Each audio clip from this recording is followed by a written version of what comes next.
Yo, y'all in the place to be. EGO, man. This weather's weird. It's kind of cold in here.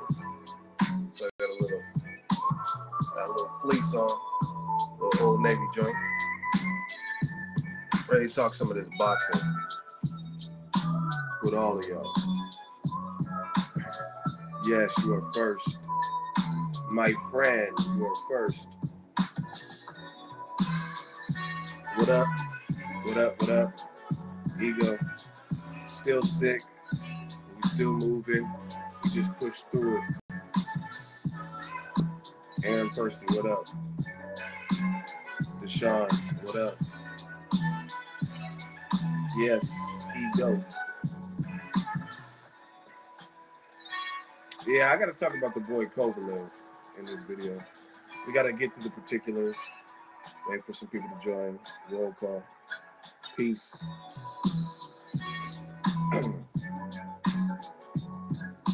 What up, Ego? We love you, man. Man, I'm glad you guys are tuning in and enjoying the ride like I'm enjoying it. Oregano oil. What do you do? Do you put it like Vicks Vapor Rub or something? Man, I think it's all this traveling, staying up late and shit. Back-to-back trips. All right, maybe I can see if I can find some. Probably have to go to a vitamin store. Holding down the chat.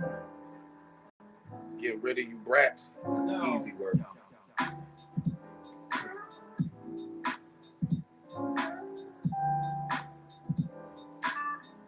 I don't give a shit about my hair. I'll cut my hair.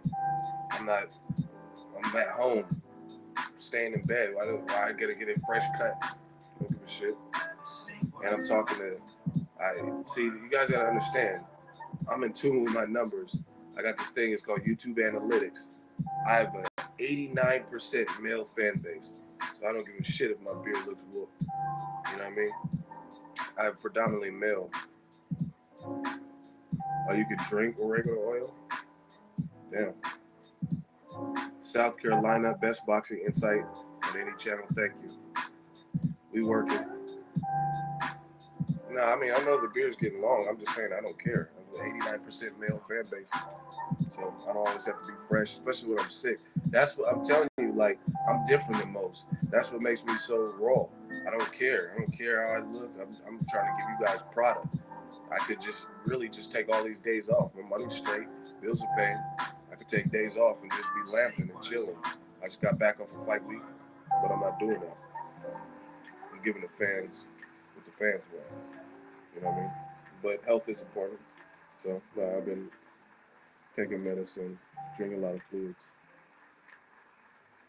Yeah, Oscar Valdez is good, man. I hope they narrow it down and start getting to Jojo Diaz versus Gary Russell and Oscar Valdez. I want all them guys to start scrapping with each other. YouTube back Lion says we have 24 people in the chat. Yeah, we have 27 likes, which is pretty funny. Shout out to the gang. Ego's Army, Ego Mafia. We are the mob. Money on top of boxing. I got a cough drop. That's what this is.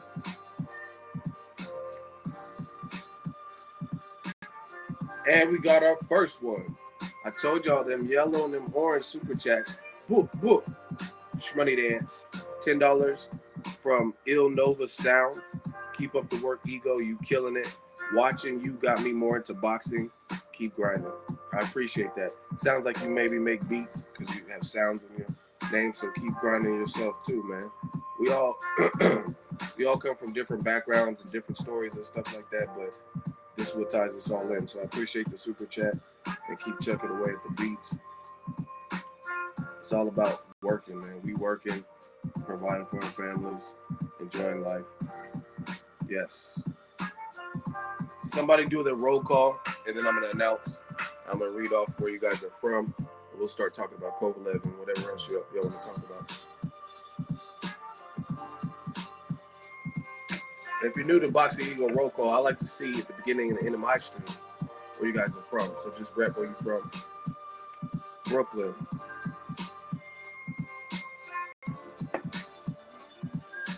Where else y'all from? City, state, zip. Drop a comment. Rikers Island watching this now. Wow, you're in jail. Wichita, Kansas. Chicago, Illinois. West Palm, South Florida. Arkansas. Queens, Ireland. Hayward, California. Long Branch, New Jersey. Columbia. El Paso. VA. Queens. UK. Portsmouth. Long Beach. Nashville, Tennessee. Yuba City, Cali.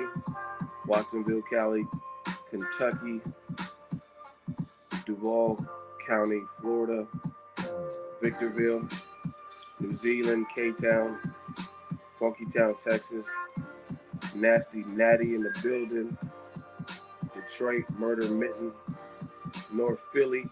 Hey, Ock. What up, Ock? Rialto, Cali. Fontana. OKC.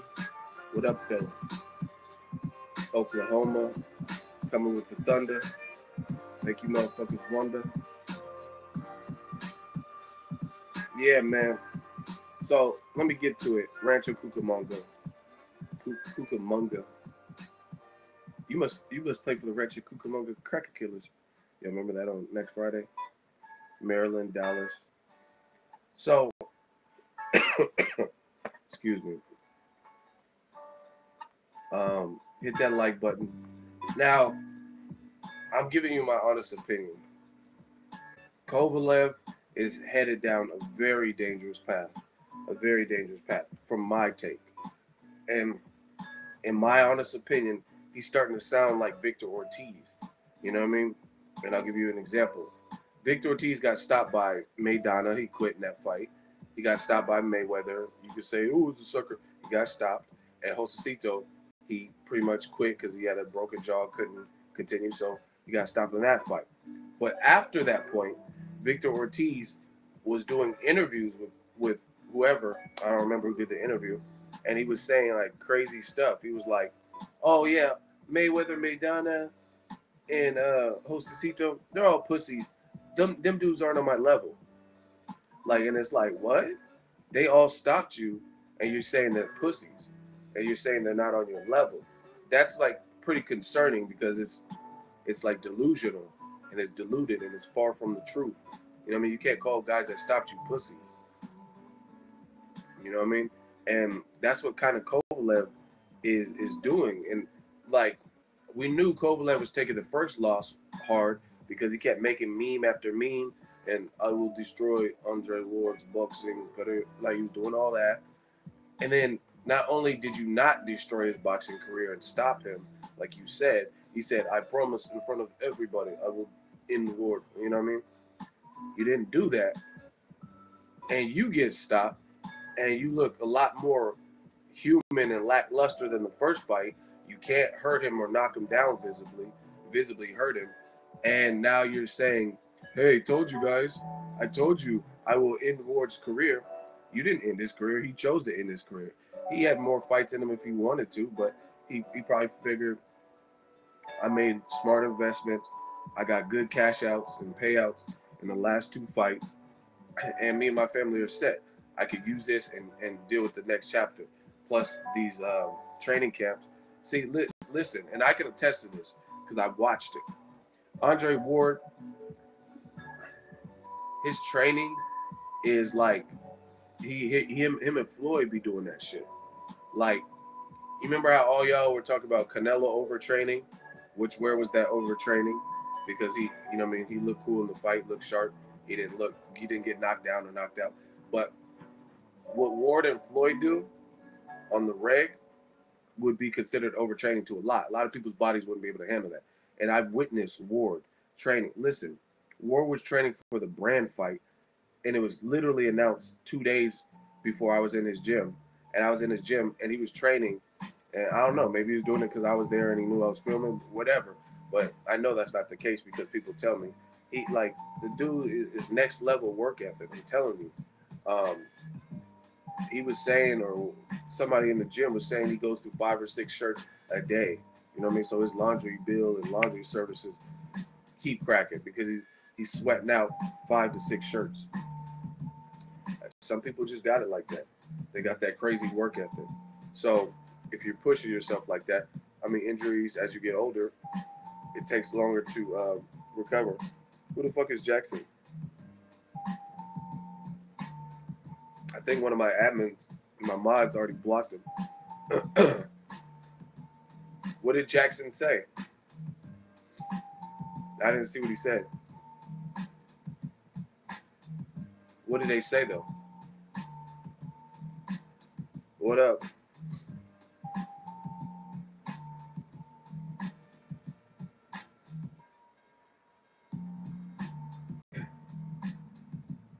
Hey, just to all my mods, if somebody is saying something racist or like clearly, like, you know what I'm saying, like you're an ugly bitch, just stupid shit like that, you can block them immediately. If it's just a dumb trolling comment, um, give them a little bit until maybe I'm gonna peruse through the comments and they might be in the hot seat. So we don't want to ban all our hot seat victims. We need some victims. You know what I'm saying? So if they're putting extra dumb shit, just off them.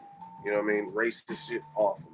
But if they're just saying Andre Ward's a stupid prick and stuff like that, to the point where we could bait them into the hot seat, you might just you let them breathe. And if I don't mention their names or put them in the hot seat, then you can ban them. Fair.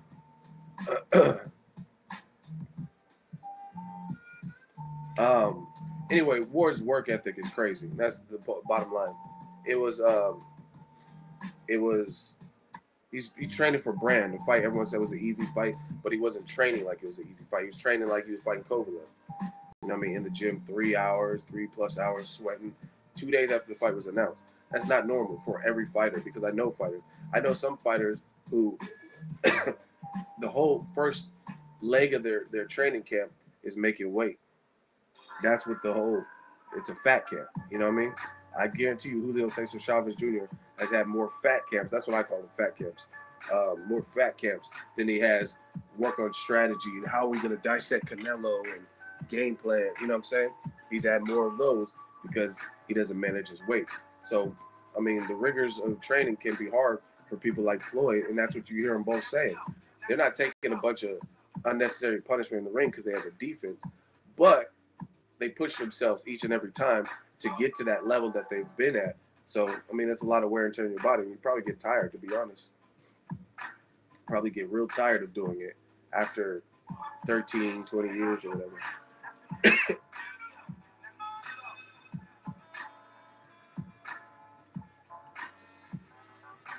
A draw is not, though. I don't even know what y'all are talking about. Boxing phenoms, you already listen. If we're real boxing fans in here, let's kick some actual facts. My prediction on 7 reasons, it wasn't 100%. I picked Canelo via split decision or majority decision, which means if it's a split decision, then that means people felt different ways about the fight. So I feel I was pretty accurate because that's the end result. People did feel different ways about the fight, right?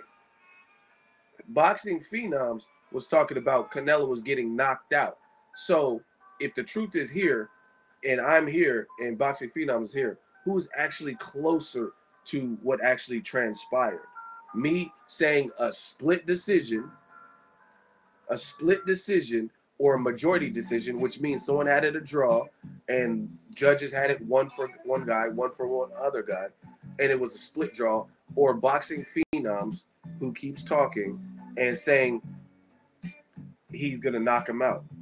And now he's making excuses. It's hard to knock someone out when he runs. First of all, Canelo did his best work in pocket. His hardest shots was in pocket. So account for that. Why didn't Triple G knock him out when he was doing his best work? That's one thing. 2, Golovkin is supposed to be the master of cutting off the ring, and he's the bigger guy. So with that being said, who cares? And once again, I tell you guys, this is how you easily destroy these casuals. Look at the reverse. Look at the reverse and flip it on it. Are you mad because I'm styling on you? Look at the reverse. And I said this before, but boxing phenoms, these guys are like zombies. The casuals are like zombies. And it's like they're brain dead. They can't process logic. You know what I mean? The opposite of a runner would be a brawler. Somebody who's just aggressive, mad aggressive, stay on top of you, bow, bow, bow. Or power puncher, stuff like that, right? Nobody tells a power puncher what the fuck to do. They don't say, hey, can you decrease your power so I can take it on the chin a little bit better? Or can you not hit me like Rungvisai? Stop hitting me with these hard grunting body shots. Nobody would say that to an aggressive style fighter because it's their job to make it as nasty as possible, to make you, to the hurt business, to hurt you, to hit you with the uppercut or have the big ass mallet of a punch and rock your shit. Similarly, you don't tell a runner what to do. Canelo, I don't even think he was running like people say, but even if he did, it's not his fault. Let him fight what he wants to fight, and you got to beat that. Bottom line. And he was countering, and he landed more power shots. So he must not have been running that much, because if you're running, if all you're doing is literally running and not engaging, like y'all make it sound like it's some Looney Tunes shit, then how did he outland Golovkin in power shots when Golovkin is the bigger power puncher? Doesn't make sense.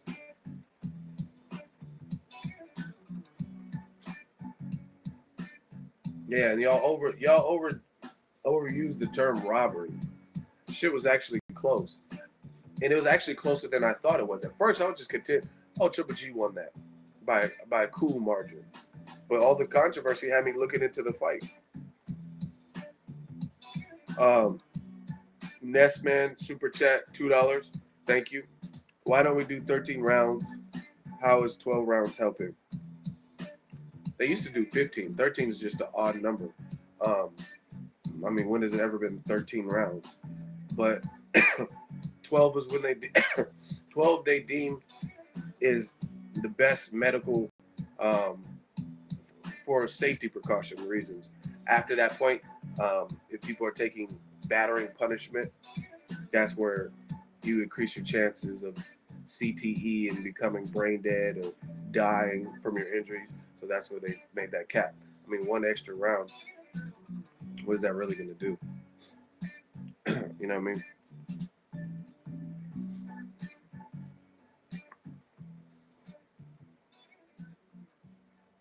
Listen, boxing phenoms, you're dumb. Just admit it. You're dumb. You don't know boxing. I never said it was a robbery, ever.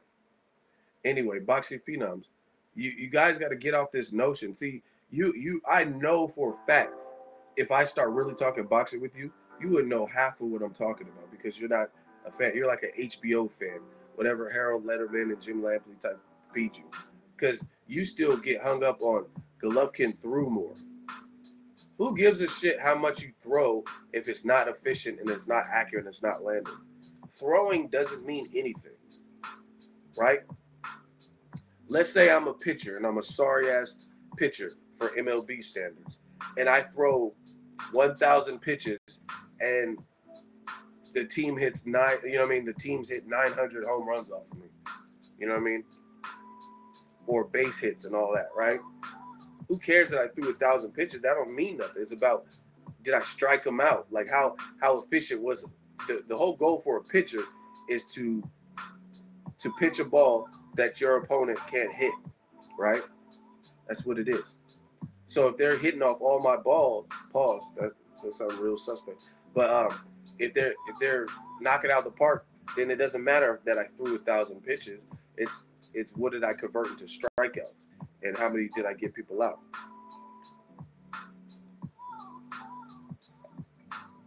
Why do you keep talking about, hey, boxing phenom, you don't even get the hot seat. You're just annoying.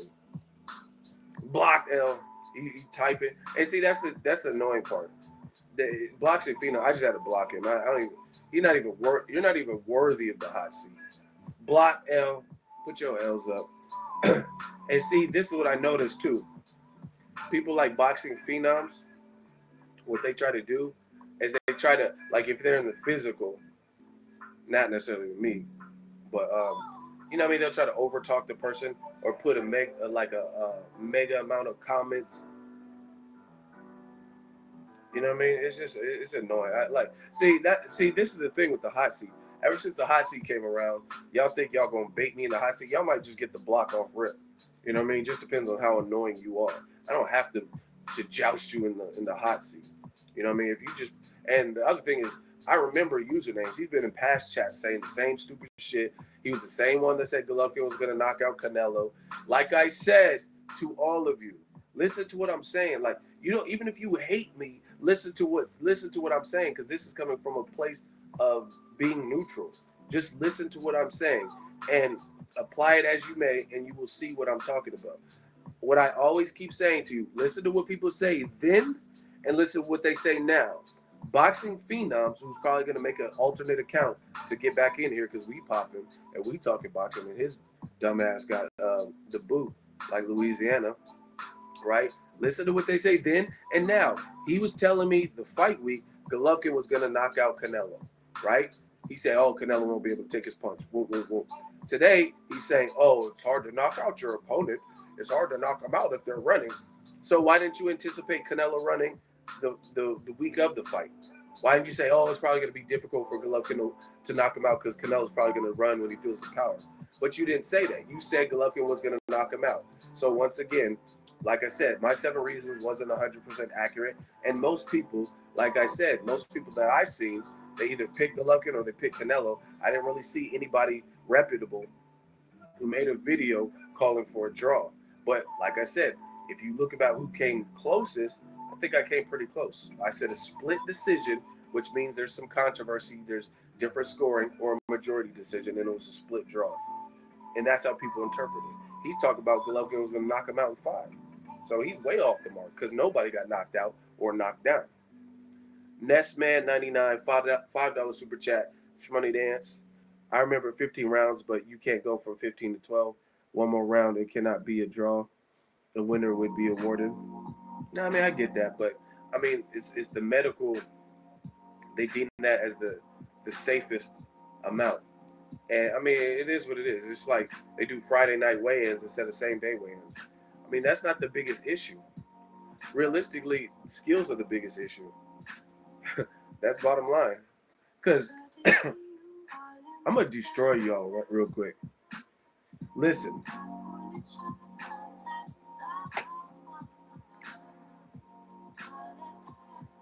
Alex Lugo, $2 super chat, Shmoney dance.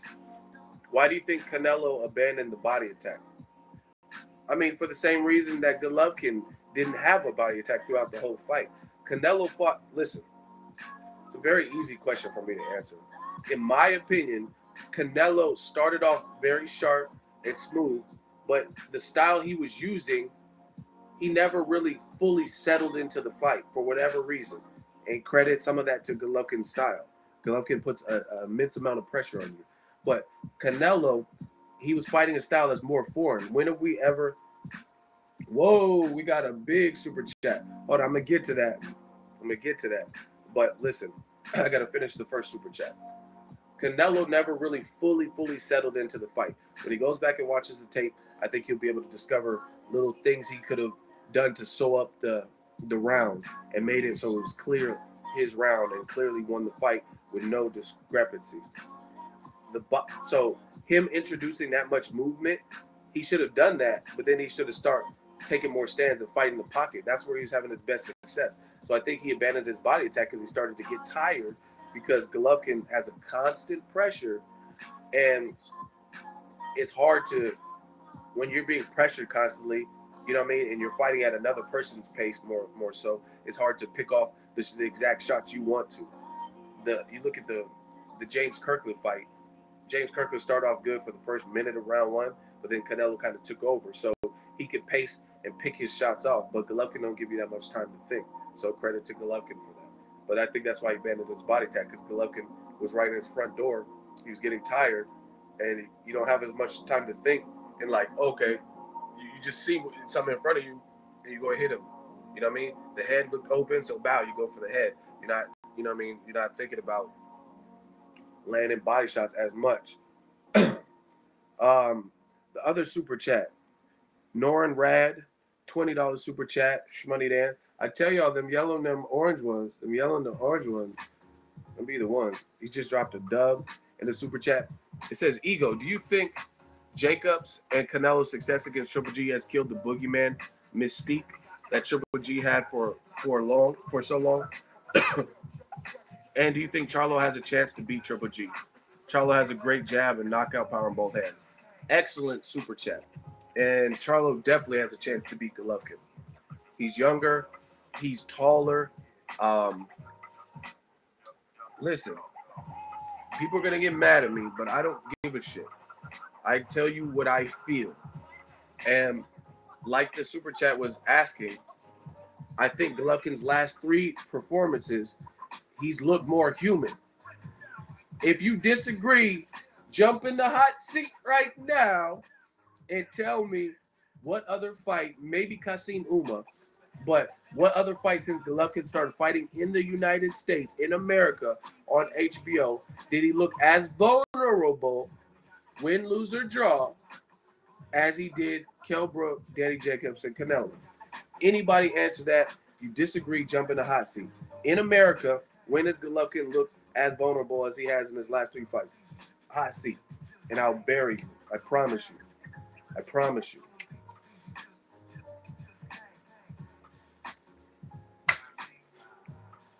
Any takers? Anybody want to step up like Channing Tatum and get this work, this easy work? Exactly. All quiet on the Western Front. Triple G will look as vulnerable in his next fight. See, all y'all have disagreements, but when the video could talk back, like a live stream, all of a sudden it's quiet, it's crickets. Now we got 145 people in the chat, 72 likes. We got to fix that. Hit the like button if you enjoy just good boxing conversation. It's not even about agreeing with me. I'm just telling you how I feel. But I can explain why I feel.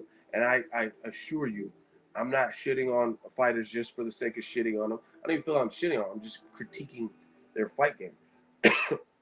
People want to incorporate, oh, but Golovkin's a good dude. He donated to Mexico. I'm not talking about that stuff. I'm talking about their boxing.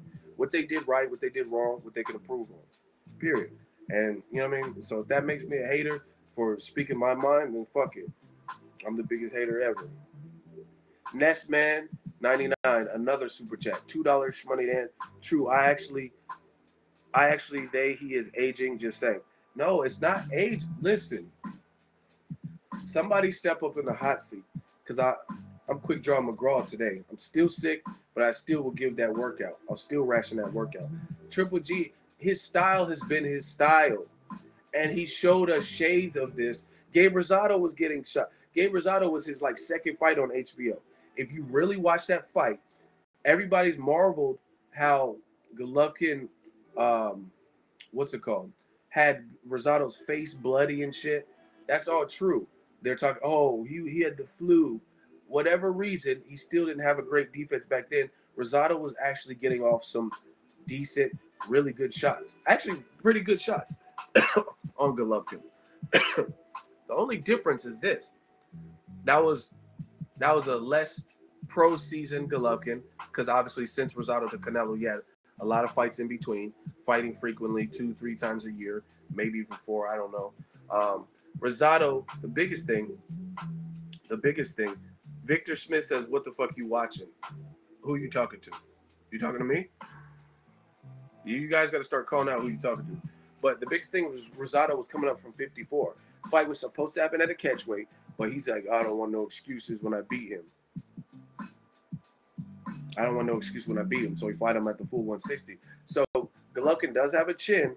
Plus, on top of that, Rosado was moving up, and he hadn't really acclimated to the division. So I could name 3 people that did these jump ups against Golovkin: Gabe Rosado, Ishida, and Kell Brook.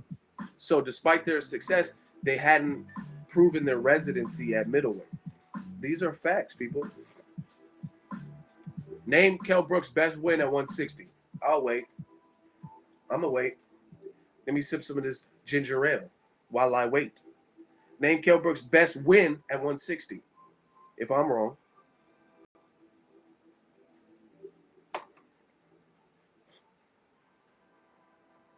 Name Kell Brook's best win at 160. Name Gabe Rosado at the time he fought Triple G's best win at 160.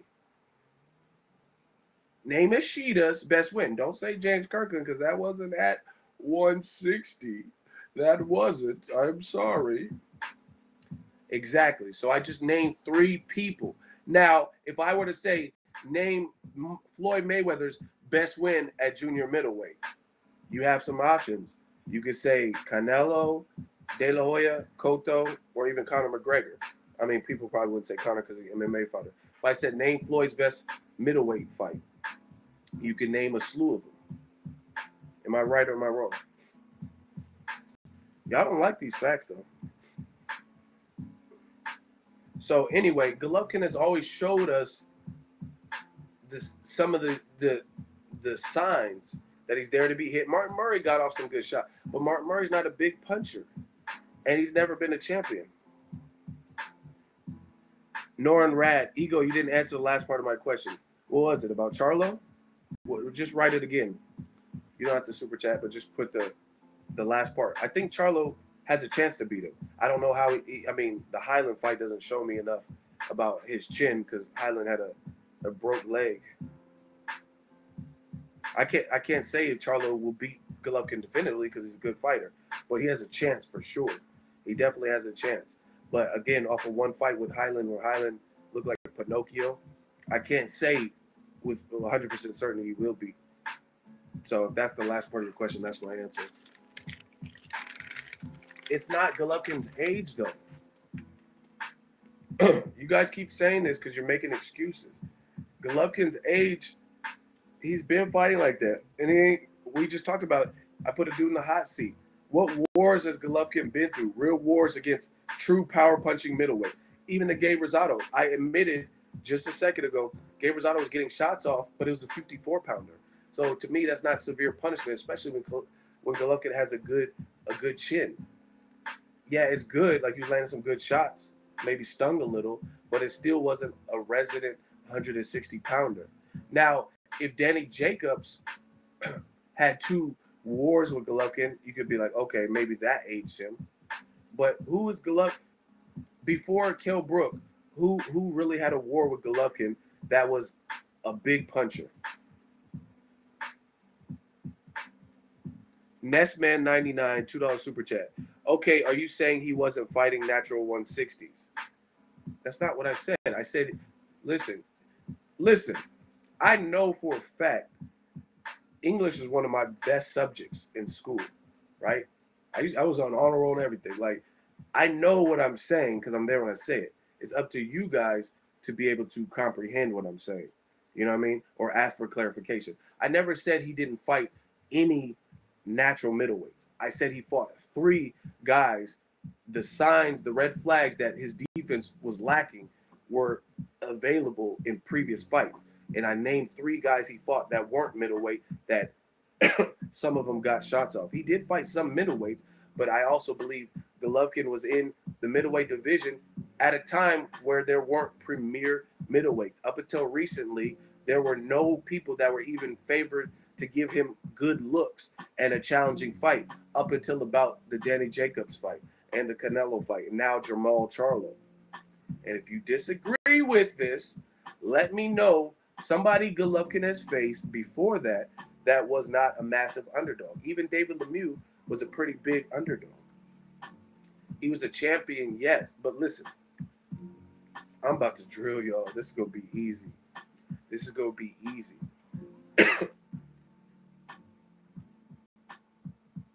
I never said Lemieux was not a puncher.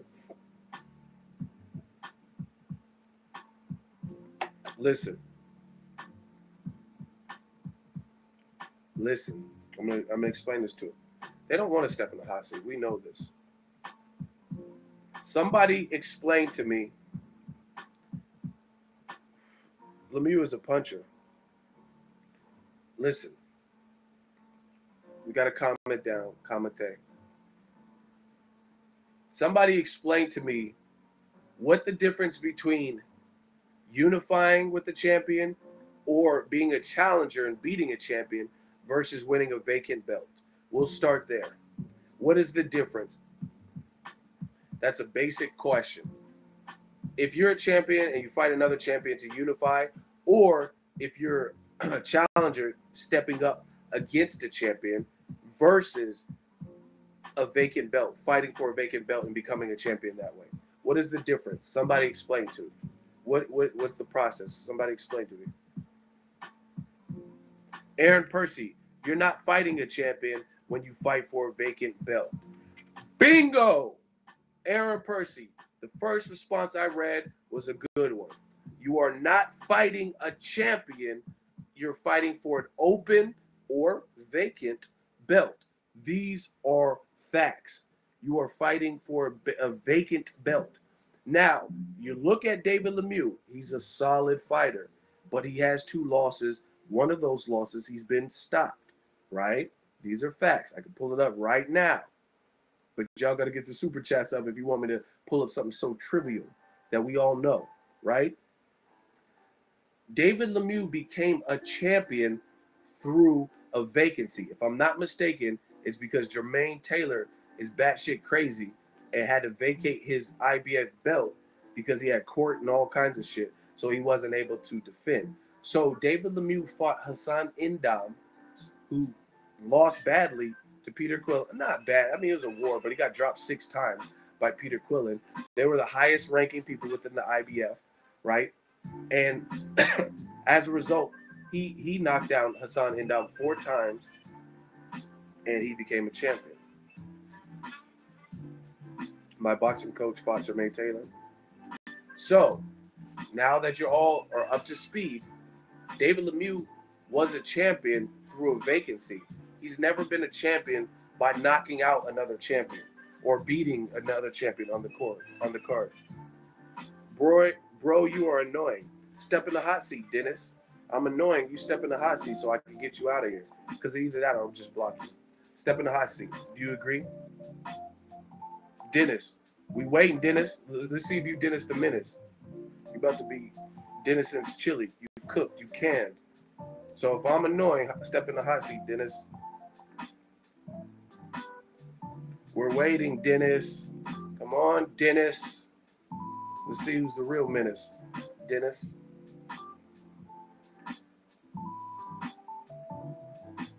Where's Dennis?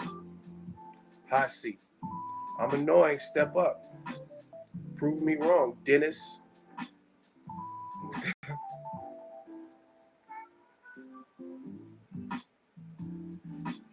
See, that's what I'm saying. I'm saying nothing but fact. And you're annoying, bro. Okay, I'm so annoying. You step in the hot seat. Do you accept Dennis? Where are you at? I see a lot of people typing, but I don't see Dennis. Where Dennis ass? I'm annoying, bro. Step up, Dennis. We'll see who's annoying, and we'll see who gets this L. Bye, Dennis. Be prepared for your coffin, Dennis. Yeah, he went Al Heyman. Ghost. Where is he? You're annoying, bro. Oh, shit, he's after me. I'm in the hot seat. Listen, I told y'all, if y'all want to be in the hot seat, y'all have the option. I'm not no bully. But if you don't answer, I'm blocking you off top. Just because you have to at least give me, you're holding up the whole stream while we wait for you. So if you don't give me the courtesy on my stream of at least saying, nah, I don't want that stream, I don't want that hot seat work, or yes, I do want that work, then you're getting blocked. So Dennis, somebody put him on the timer. That's what we do. Put him on the timer. I'm annoying, bro. I don't care if you're driving or not. You should have spoke up. I'm annoying, bro. You better pull over. Pull over. We don't want no wrecks over here on Boxingego, but pull over and get this hot seat. Bye, Dennis. Find an empty parking spot. Tuck it in. Tuck your whip, whatever you drive, Mazda, whatever you drive, Volvo, and get this hot seat. Because you now all of a sudden you driving. But you're annoying, bro. You had enough time to type that sentence, but now you can't put a yes or no. But you can put you're annoying, bro. So we're going to see who's annoying in this hot seat. Pull over. Pull over, Dennis. Everybody put pull over. Pull over, Dennis. You had, and see, you fake too, because like I said, you had enough time to say, you're annoying, bro. You typed all that shit while you was driving, but now you can't put a yes or no, which is much shorter. Get your ass in the hot seat, Dennis. Get flamed up, boy. Call me Johnny Storm. Fantastic Four. Human Torch. You about to get torched, boy. Pull over, Dennis. I'm driving. Well, you should have been talking crazy then. We about to drive you off a cliff with this argument, too. That was hypothetical. We don't want anyone to wreck her. I gotta, I gotta say that for PR reason. Pull over, Dennis. Damn, I wish I could call a cop in your city to pull you over. And he'd be like, "What? Do you know why I pulled you over?" He'd be like, "No, why? I wasn't speeding. My registration tabs are on. I pulled you over because you in the hot seat, motherfucker. Get in the hot seat." Another time, there ain't no other time. You blocked. You wasted all our time. Bye-bye, Dennis. L block. We don't do that here. Dennis the Menace is gone. Peace. Flamed him. L block. See how this shit works? See how this shit works? You're annoying, bro. I ain't say one thing that was false. And he said, "You're annoying, bro.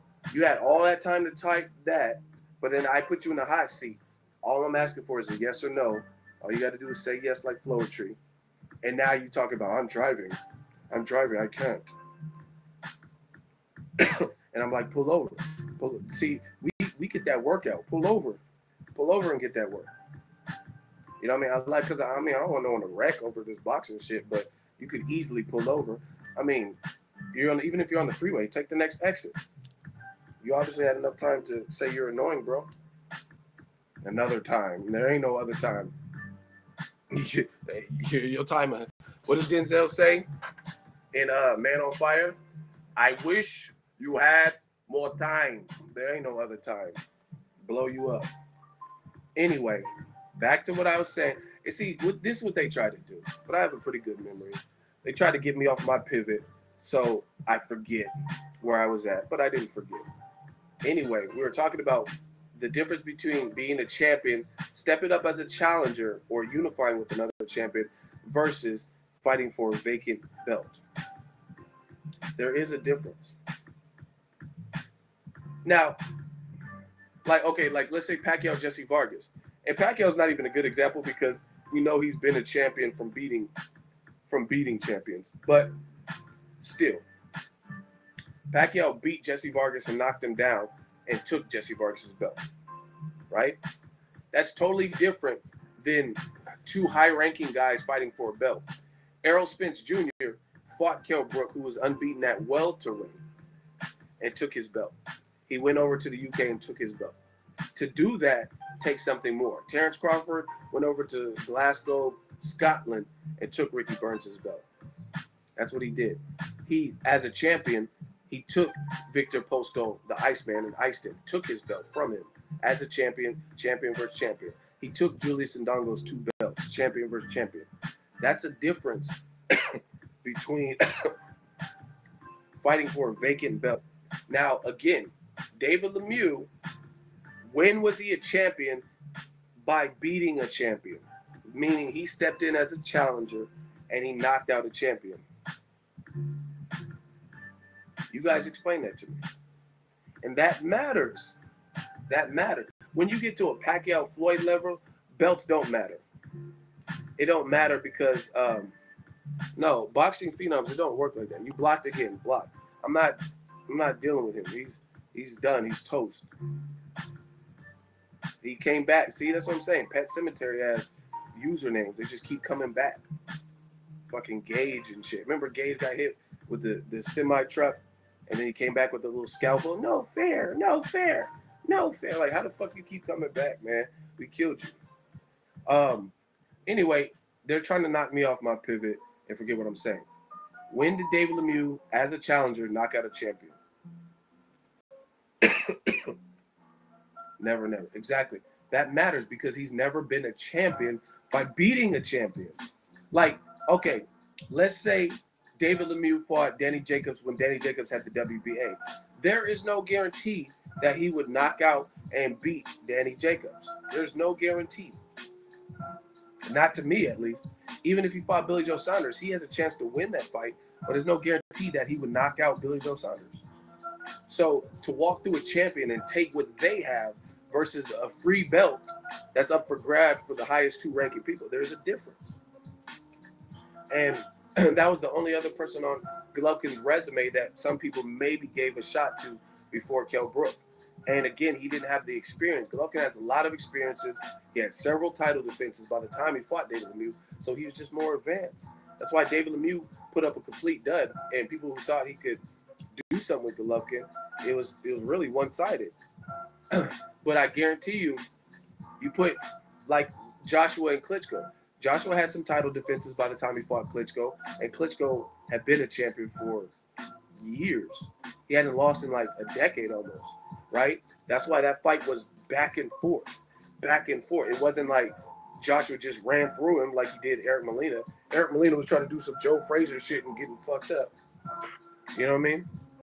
There's a difference because even though the end result was the younger Joshua knocking out Klitschko, he had to walk through fire to get down. Curtis Stevens wasn't a champion either. And he had a couple losses, including a knockout loss to Marcos Primero. Y'all gotta know boxing, man. Though that's a difference. So like, yeah, Curtis Stevens and David Lemieux have punching power, but you have to have more, at the elitist of levels, you have to have a bunch of different things. Ability to adapt. Like, put it this way. Sergey Kovalev, when Andre Ward knocked him down in that first fight, a lesser fighter would have been knocked out because Kovalev is a good boxer and he has power. And once it gets you hurt, you rarely can escape. You know what I mean? Finish him. But Ward, he's been there. He's been hurt before. Darnell Boone, he fought in the Olympics. So that's what I'm saying. When you fight people with experience and skills, the fights are different. What happened after Kovalev hurt Pascal? A few rounds later, he's done for. A few rounds later, Pascal's done for. But what happened when Ward got hurt? Ward fought harder, got up and started raking Kovalev's body, and brought the fight to Kovalev. What happens when Danny Jacobs got dropped by Golovkin? He got up and fought harder. These are facts, people. Billy Joe Saunders can box, though. He has decent, good pop. I'm trying to tell y'all, man. Yeah, I'm going to rewatch it tomorrow after the Jorge Linares or before it on the replay. Even Kovalev versus Bernard Hopkins. He couldn't get Hopkins out of there. He almost did, but he didn't all the way because Hopkins is crafty. All right, Deuce Banner, step right up. You're the next contestant in the hot seat. You said Triple G is pound for pound #1 coming off a draw. Do you want to be in the hot seat, my friend? Yes or no? And you have 2 responses to agree. If you put other stuff, then you get blocked. And if you bow down and say no, then we leave you alone. If you say yes. So this is how we do it. Deuce Banner. And you're on the timer, my friend. According to ESPN, no, I don't think he is. So why'd you put Triple G as pound for pound #1? See, the hot seat, man. Hot seat will show your true colors, man. Cool. How you pound for pound #1 off a draw? How you pound for pound #1 off a draw and your other fight with Danny Jacobs, some people thought you didn't even win. Like let's say Mayweather versus Castillo or Maidana. Maybe there's some people out there that thought Mayweather didn't win those fights. But even still, Mayweather won those fights on the judges' scorecards. And he beat Cotto, Ricky Hatton, Oscar De La Hoya, Canelo, Robert Gray. You know what I'm saying? So he still beat all these people, even if you exclude those because they're, let's say you put an asterisk by them.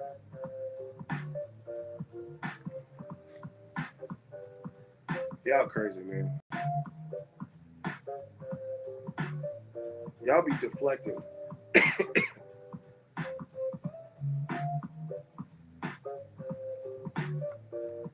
Like I said, for me, everyone wants to use Triple G's getting older and stuff.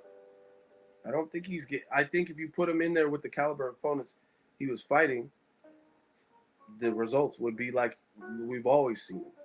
The skill level increased, therefore his fights got harder. And that's and as long as he doesn't backtrack, that's going to remain the case. If he fights Billy Joe Saunders next, and then Jamal Charlo, and then Canelo, then his fights are going to keep looking like this, and way more contested. Even if he were to knock one of those guys out, it's going to be more contested. Canelo, in my opinion, someone put Little G as one-dimensional. Canelo and Danny Jacobs made him look one-dimensional. It was like chin, pressure, that's not working, more pressure. Jab.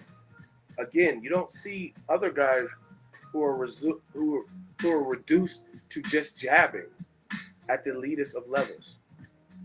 How's boxing phenoms keep getting back in here? This is weird. Like, why do y'all like my streams that much, where you got to keep getting banned and blocked and coming back in, trying to sneak back in? Someone said boxing phenoms is a sociopath. Someone said he's the Crow. Nah, Brandon Lee was cool. Boxing phenoms, let who speak their mind? No, we run this. Nobody cares what boxing phenom. He can speak his mind on his YouTube channel, but that probably has no fan base. Now, bots can't reply with casual comments. I'm not letting shit stay. He didn't earn nothing.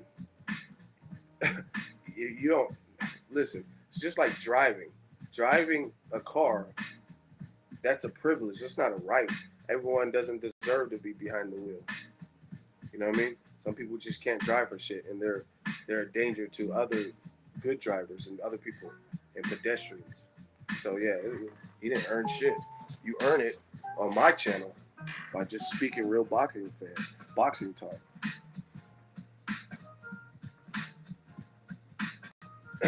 That's a good question. See, somebody answered the gnome's question. How Triple G the bigger man, but Canelo landed more power punches? That's what I'm talking about. Little stuff like that. Golovkin is a good fighter. I don't get it twisted. He's a good fighter. He's not an easy person to beat. But his skill set, when we're talking about pure skill, that's why Floyd was saying there's no special effects. Because, again, when you look at the most skillful guys you've ever seen in the ring, Ray Robinson, Sugar Ray Leonard, Hagglers, or Pacquiao, and Floyd, no one ever reduces them to just jabbing. What fight have you ever seen Floyd, and no matter who, if the guy is big, tall, small, fat, skinny, powerful, mediocre power, when does he just jab them?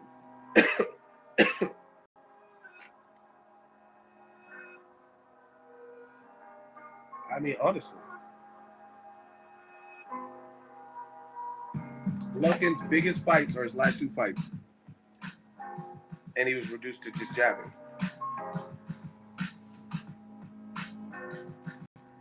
I don't really see that.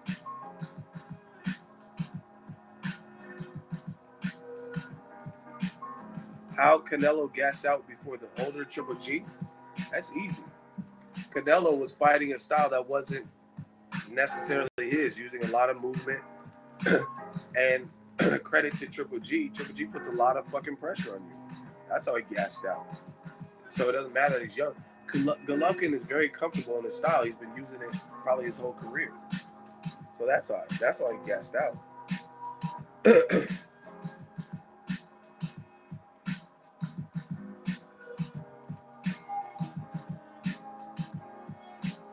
Listen, we'll switch subjects because a lot of y'all don't know shit about boxing. This Canelo Golovkin shit's getting old. Yeah, Canelo didn't fight a perfect fight. Don't get it twisted. I think he should have settled. He never really settled. You know what I mean? He was like on the move, and his best work was in pocket. So he should have sat down, buckled down, and then just took back Golovkin up. And I think he had the respectable power and combinations to do that. But Golovkin, he puts a frenetic pace on you, and it kind of makes you frantic more. You know what I'm saying? Because he's not giving you as much time to think. But if you just sit there, stay composed, and think in there. You drive him back. That's the ultimate key. I've never seen Golovkin really successful on the back foot.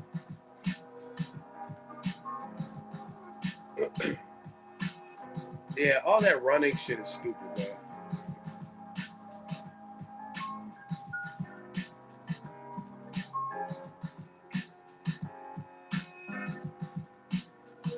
It's just like if you any type of game from the most elementary of games, like tic-tac-toe.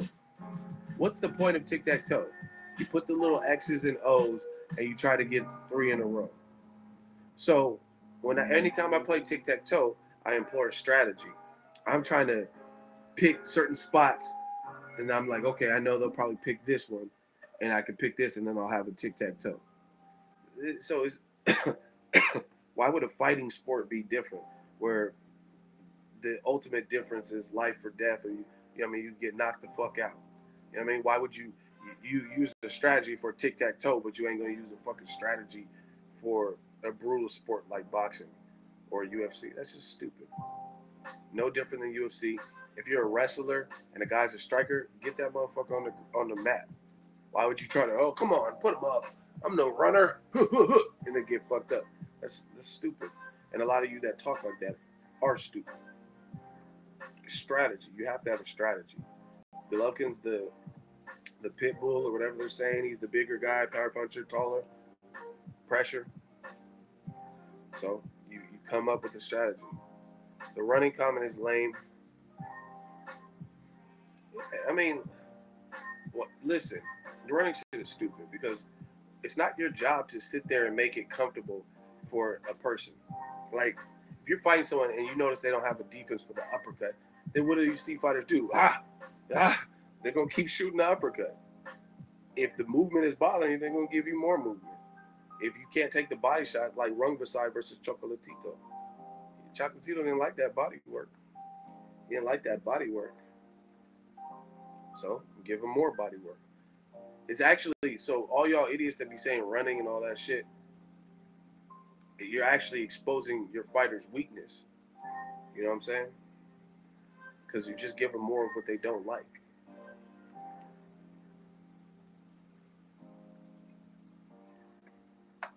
Jacob's stamina was better. Yeah, he has more middleweight fights too. Listen, and that's the other thing with the whole boogeyman thing. Golovkin has been fighting at middleweight since amateurs, right?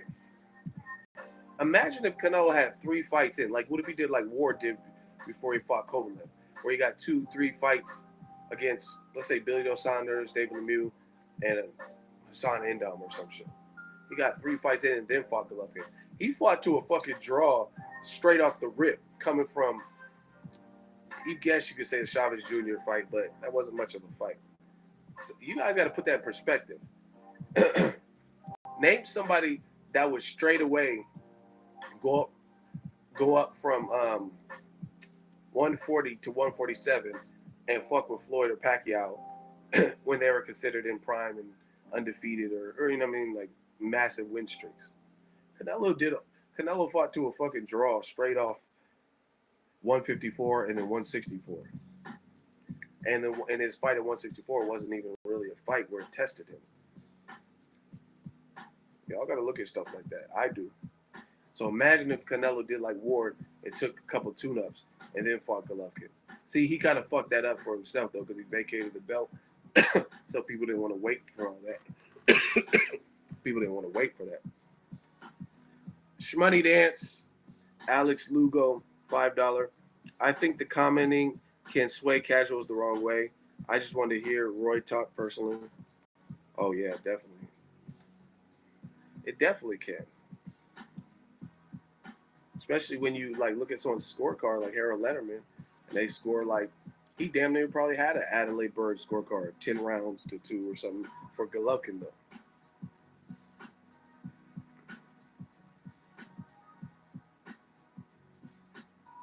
Marquez tried Floyd when he came back and didn't train and didn't hit him once.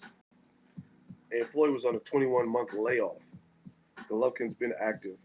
Canelo's been active. Y'all know shit about boxing. Anyway, I'm done with this Canelo Triple G shit because I've stated my opinion. Shout out to both fighters. They're both good fighters. But my thing for Golovkin is this. Um, Typically, if someone's pound for pound, like they're saying, and massively skilled overall, like the overall skill chart, you don't see them reduced to just jabbing and pressure in their biggest outings. And that's what I seen with the Danny Jacobs fight and the Canelo fight. The biggest fights, like this, Max Kellerman even said it too. For all y'all, oh, you're hating. This was your biggest opportunity to stiffen up Canelo and emphatically win. And I'm not saying you have to win by knockout because that's not always realistic. But this is where you show the ultimate separation of skills when you step up. Like when Floyd fought De La Hoya, that was close. But then he has other performances like Diego Corrales where he stepped up and it's like, wow, this dude is something special. You know what I mean? He stepped up and made that look easy. Terrence Crawford, he stepped up and I'm not saying you can't be in a tough fight. Like even the Gamboa fight was tough, but Crawford pulled away in the end. He dropped Gamboa 4 times and knocked him out.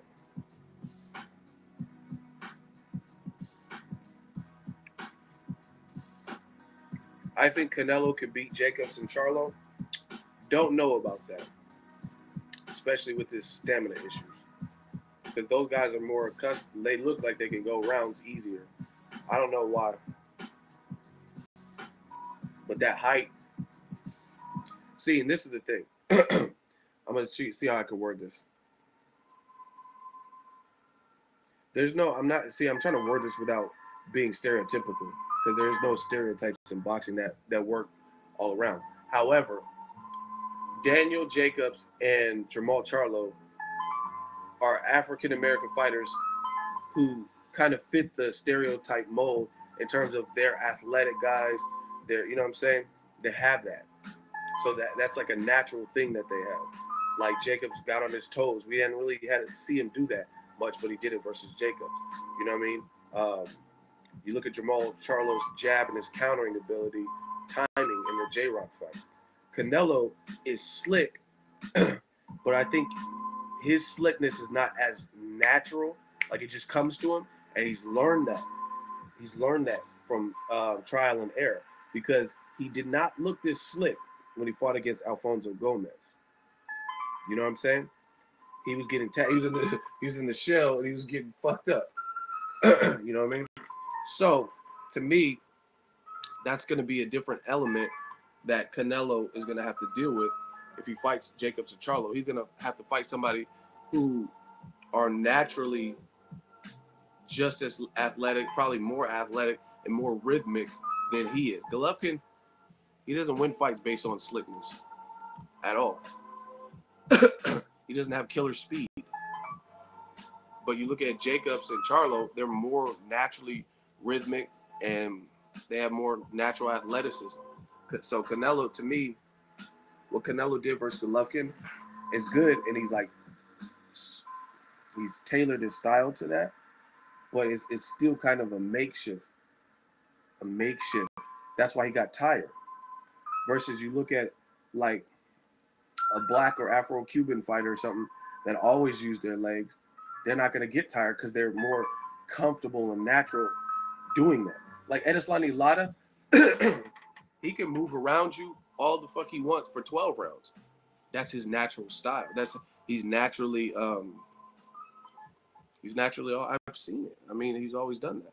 Pot shot you. So that's why he doesn't gas out because he's comfortable with that. You know what I mean? He can use his legs a lot. Canelo's not fully there yet. He's slick. He's slick, but he's like kind of taught himself. Triangle theory, get real, bro. What the fuck are you talking about? What are you talking about, triangle theories?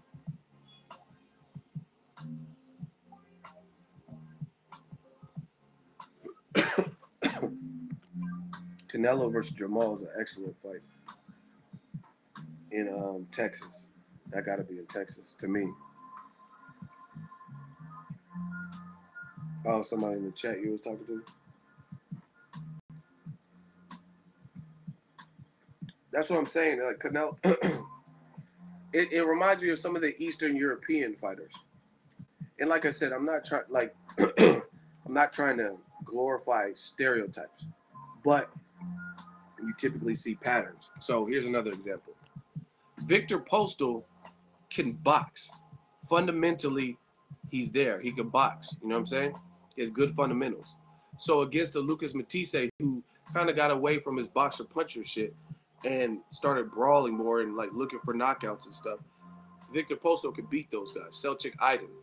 But when he got in there with somebody who could do what he does, but he does it more athletically, like Terrence Crawford, he got dogged.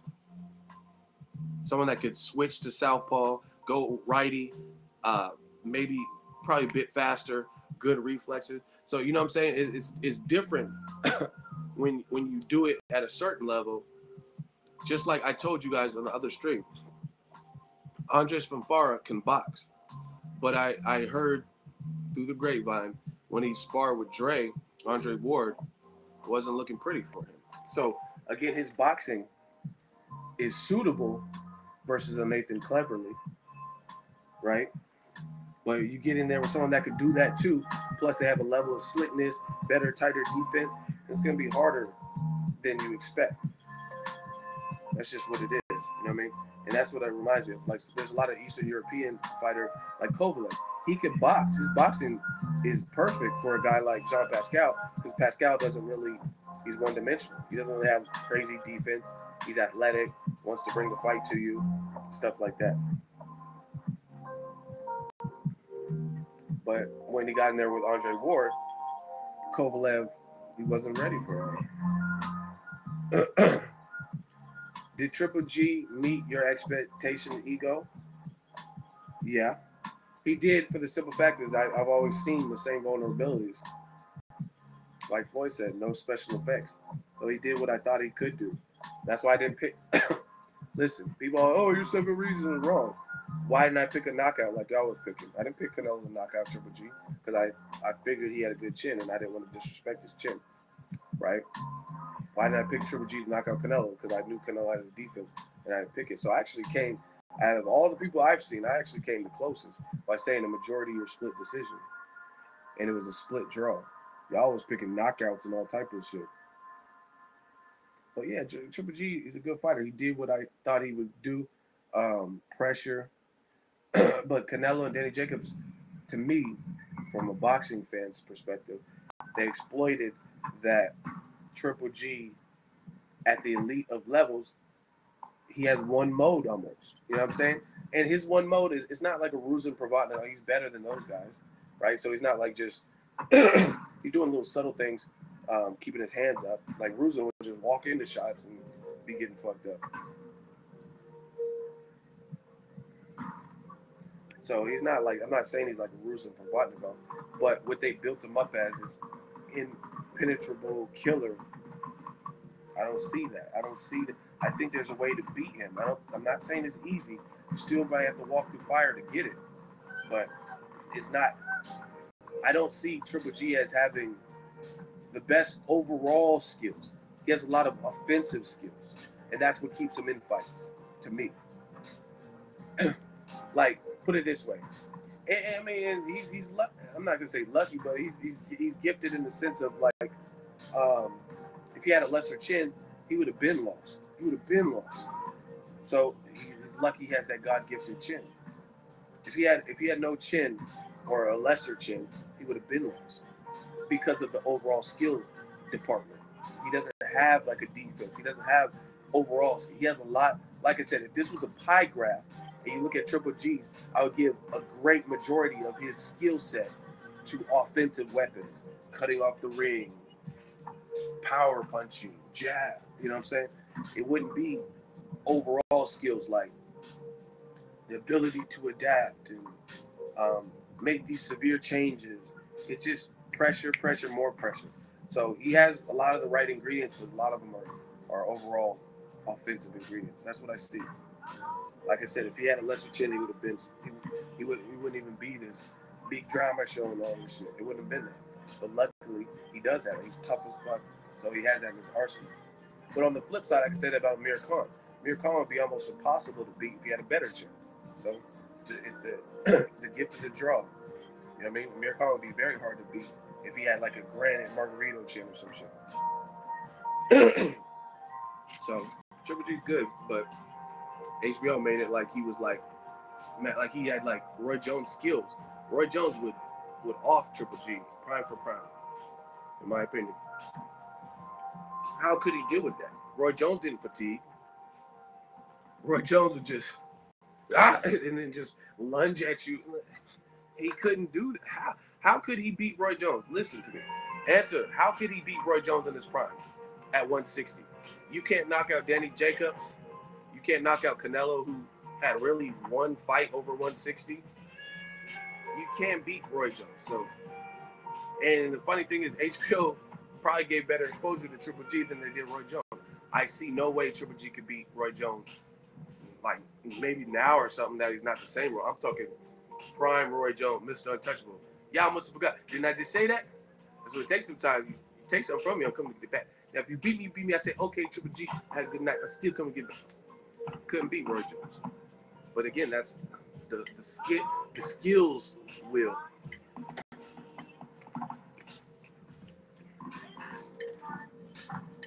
And HBO didn't pump up Triple G like this. And y'all motherfuckers be fake as fuck talking about because Triple G is so humble and Roy Jones was cocky. Who gives a fuck? You give a fuck if someone's cocky. As long as they're not raping little boys and, you know what I mean, molesting kids, something that's like vile. Always bitching. Okay, I got another AB for you. Always block the fuck out of here. Talking about always bitching. Okay, you always block. AB, you know. Yeah, we could do this. I got AB acronyms too. Always blocked. About busted. Yeah, that whole cocky fight, man, who cares? You can scrap, I don't give a shit if you cocky. You know what I mean? As long as you ain't doing something vile like, you know what I mean, bombing churches and shit. Oh, but Roy Jones is so cocky. Who cares? How does that hurt you? How does that hinder you? And realistically, certain professions, if you're not cocky or you don't show and exude confidence, you're a dead man. Boxing's one of them. The rap game is another one. Can you imagine a fucking rapper who's like, yeah, my cars are all cool. My cars are okay. I got a couple girls. They don't look great. You know what I mean? They're rapping like that. You like, what the fuck? You like to hear about the rappers, all the jewels and the bins and the bitches. You know what I mean? You don't want to see no uncertain, unsure ass rapper. Who the fuck would listen to that? Get all depressed and shit. My life's decent. I got an okay amount of money in my bank.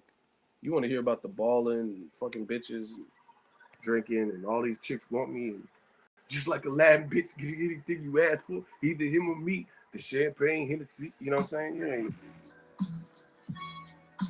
I can afford a couple Four Locos. Maybe we can go on a cheap date. I don't know. My money's kind of funny right now. I don't want to hear no rapper talking like that. Same thing with boxing. I don't want to hear no calm ass, unsure.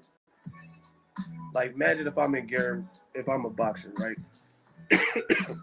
And I'm in Gary Russell Jr.'s weight class or some shit. And I'm like, I don't know, dude. I don't know if I can beat Gary Russell. I mean, he's really fast. I'm not sure. He's a hell of a fighter. I don't know. I mean, I might get knocked out, but I'm gonna give it a whirl. I'm gonna try. I don't know, dude.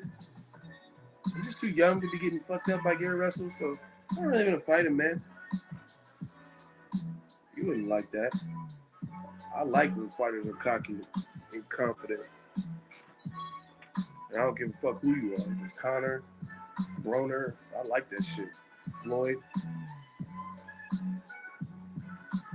Yeah, I mean, Andre Ward said it on the Chocolatito last fight telecast. He said Chocolatito came to the fighter meeting and talked about, I don't know if my power is suitable for these dudes up here. And Andre Ward was like, shit, I would never mention that. I would never say that. I agree with it. Because the moment you do shit like that, It's like Ronda Rousey crying on Ellen. Nobody's trying to hear that. I like that shit. Imagine me if you came. This is called Boxingego. It came to my YouTube, and I'm like, I just put out what I could put out. Got a couple of videos, and I think I know boxing. I'm not sure if I know boxing. I think I know boxing. I'm not sure if I know. Uncertain and shit. I'll be like, man, come to the Boxingego for the latest and greatest. That's what we give you. You know what I mean? That's how I feel. I feel like I have one of the top channels.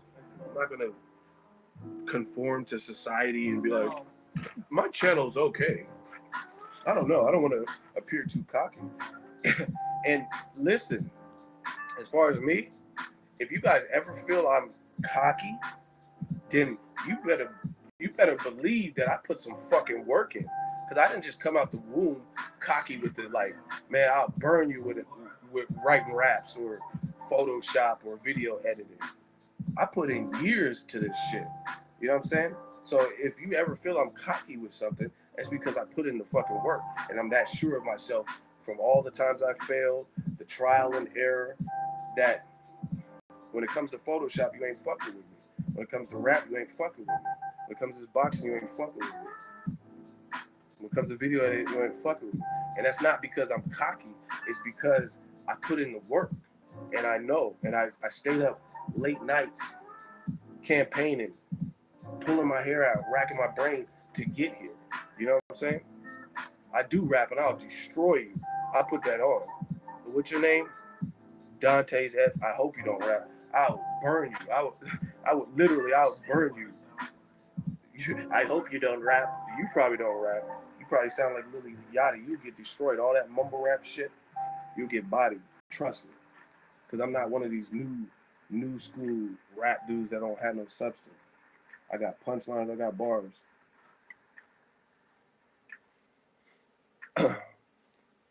How are you even back here, Saul Gutierrez? I blocked you. How are you back here? Did you create another account?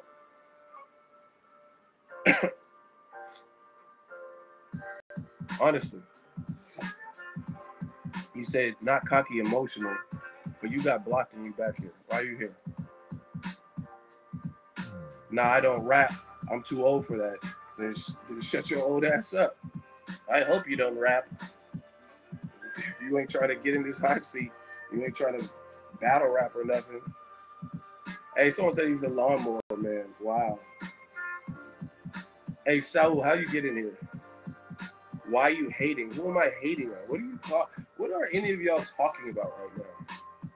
Who did I hate on? I wasn't even talking about anyone. Got some sensitive babies, man. Why are you hating? Who did I hate on? New age rap? I don't like them. That's why. There's a couple cool ones, but most of them I don't care. It's not hating. It's my preference. I don't like this new rap.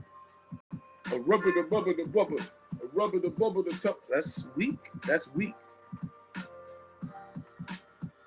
I don't like that. That's my personal taste. It's like if you go see the new It movie, you have the choice if you liked it or if you didn't like it. Period. I don't like this new music. They just gave that girl with the Catch Me Outside a record deal, and she got a video. Like, I don't like that shit. It's me.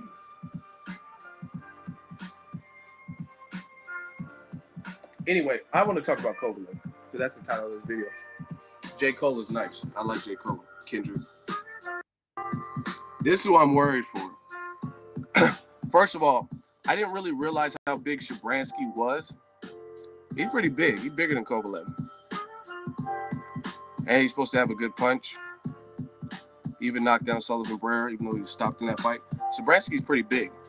So now, let me explain. Let me explain why I'm worried for Kovalev. Because he's starting to teeter onto the territory to me.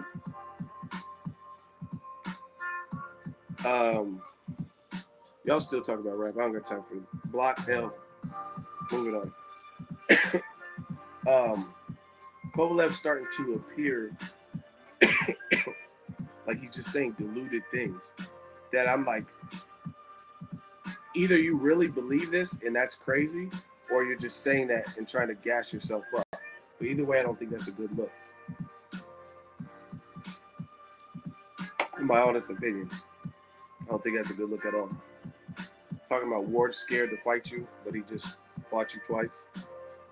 He had 20 rounds with you, stopped you. I don't know. I don't see how you could.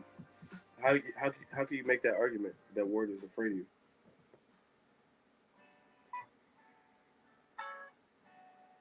I'm not understanding.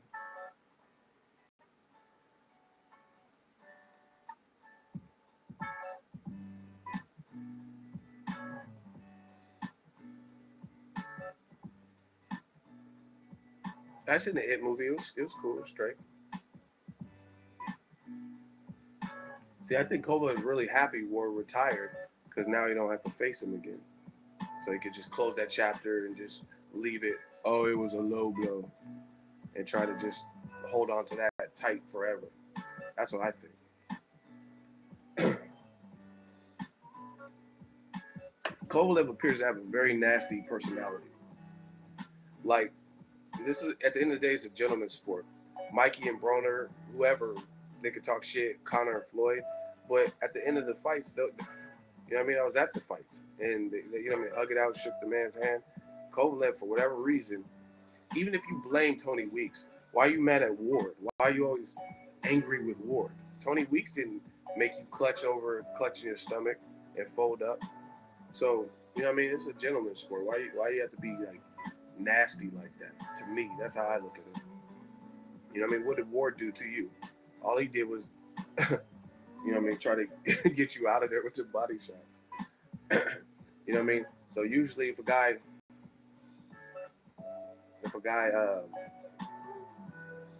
he's retiring, you know what I mean, just, oh, I wish him well, we have memories, or don't say nothing. You know, that's what I look at it like. If someone's retired, it's like let's say Berto and Robert Guerrero. They had a war and all this shit. Berto probably wanted revenge, but Robert Guerrero got stopped by Omar Figueroa, and then he retired.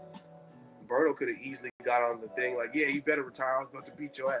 He didn't do all that. You know what I'm saying? Just don't say nothing. Let the guy ride off. He ended his career. You know what I mean? That's where it stops.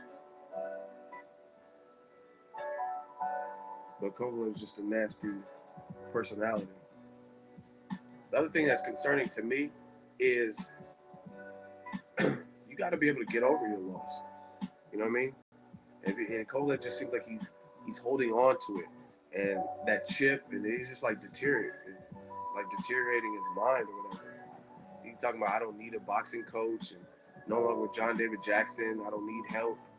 I don't know. I don't see that being good signs because from what I've seen, I haven't seen all of his fights, but Shabransky can punch. You know what I mean?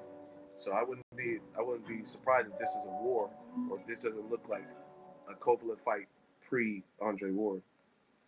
Or he could even lose it, to be honest.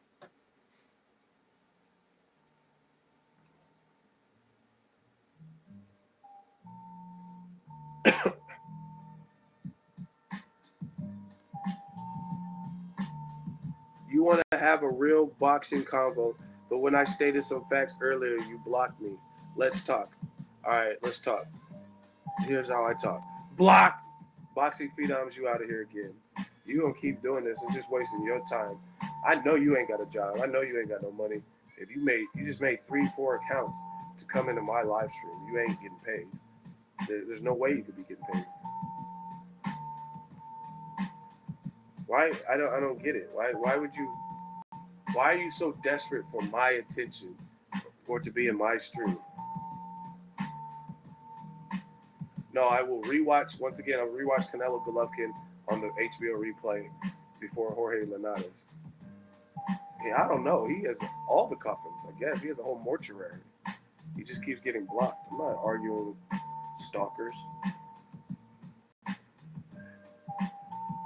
Dear Ego, I wrote you, but you still ain't calling. I got time for this shit. But yeah, you could have scored that fight for Kovalev. Should have scored that fight for Triple G. But you just said no. You said it was a draw.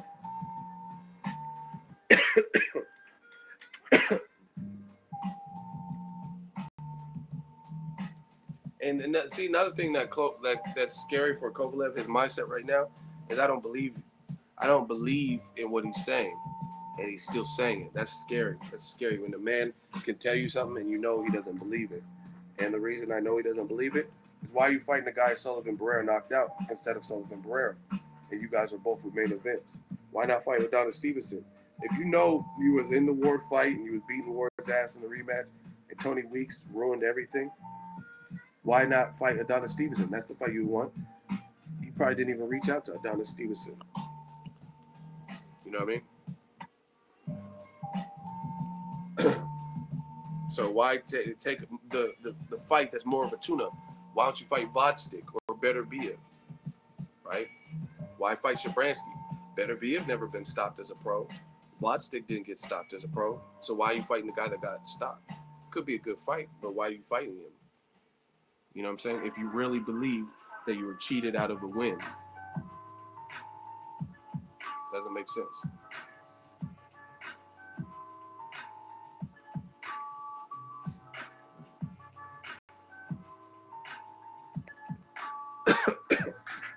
Yeah, all he has left is a bully attitude. Bully attitude doesn't work when the whole world sees you get bullied. Hey, Ego, I just drank a fifth of vodka. Dare me to drive? He stands, man. Well, let's do the roll call. I'm about to wrap this one up. I might do another one in a little bit. Yeah, Barrera has good momentum. Just broke Joe Smith Jr.'s jaw, and he knocked out Shabransky and he beat another guy. So since you guys both lost the Ward, but since he lost the Ward, he's bounced back nicely with 3 fights and I think 1 or 2 stoppages.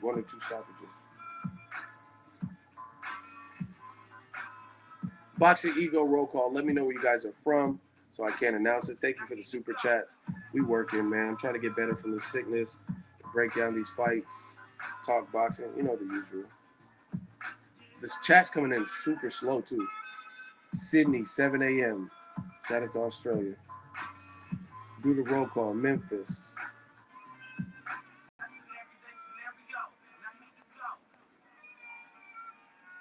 Fresno. Nottingham, England. North Philly. Miami, 956. Mason-Dixon line. Amarillo, Texas. IE by way of LA. Florida, Vegas. Montreal, Chicago. Huntsville, Alabama, man. Yeah, a lot to be excited for. Man, we moving on up the chain. Stephen Espinoza of Showtime, he liked my tweet.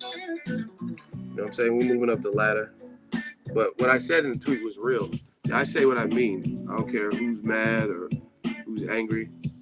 But listen, Showtime is killing HBO this year as far as premium networks. Show just got the rights to Anthony Joshua fight on top of Wilder Ortiz. Listen to me, people.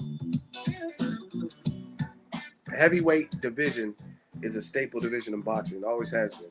And now that it's coming back, and Showtime's giving us the best. They had Joshua Klitschko. HBO did have it too, but Joshua Klitschko was on real time when it came on in the UK, in the States on Showtime, and HBO got the replay. Now Klitschko retired. Joshua's fighting his #1 mandatory in Kubrat Pulev, and Showtime got that. So they've been working with Joshua's last fights, probably since Charles Martin or so, and now they got this one. And then that's October 28th. And in November, you got Deontay Wilder versus Luis Ortiz. HBO, you got to do something, baby. Like, I'm just, that's not even including that 154-pound Edislandi Lara, Terrell Boucher card with Jerry Swift Hurd, Trout, Charlo Lubin. I'm just saying, like, listen. Let's do this real quick, and I'm going to get out of here. What are your favorite regular HBO, non-pay-per-view cards this year? Mine, I would say Chocolatito Superfly card. I really enjoyed that one. Curtis Stevens, David Lemieux was a very fun fight, but how long ago was that? That was in March. And the card I don't remember the card being great. It was just really that main event. Miguel Berchelt, Francisco Vargas. Ooh, what fight did you like? You know what I mean? See, Floyd is the money man because when he left, that's where HBO started, their content started getting worse. Yo, Boxing Phenoms, you're a stalker. You're blocked again. I just blocked you like 5 times. Why do you even try? I didn't even read what you put. You just wait. He just put a whole paragraph. I didn't even read it. You're blocked. You guys are real life stalkers. You could have scored that fight for Golovkin. That's fucked up, man. He's like my fucking idol. I like the way he fights. I like him more than I do. Like, the fuck? Anyway,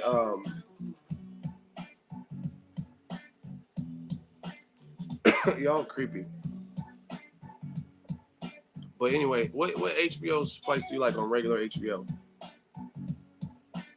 Honestly. I could think of a ton of Showtime cards. And see, this is the thing. Al Heyman's giving us cards. He's giving us cards where it's not just the main event. You know what I mean? Because like James DeGale versus Bobby Jack, that was a very fun fight. And on that same card, Gervonta Tank Davis versus Pedraza, that was a fun fight to me. And then the same month, they had Leo Santa Cruz, Carl Frampton 2, which is cool. I thought the first fight was better, but it was still a cool fight. And then you had Mikey Garcia with the crazy knockout against Dejan's Latisana. You know what I mean? So their cards are like way more stacked than Golden Boy. Top Rank's doing decent, but these HBO cards aren't stacked like that. Chocolatito was probably the one that was stacked.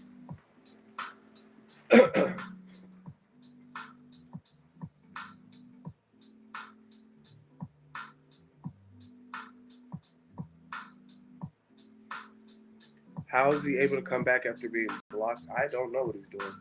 I think he's making new profiles each and every time.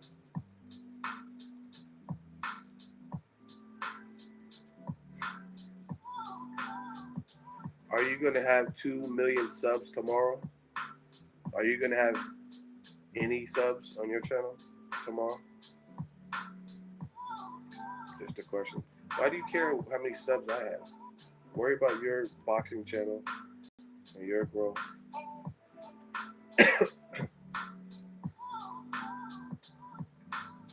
Yeah, man. Let me get off before Boxing Phenoms comes back. Because you're a fraud. Once again.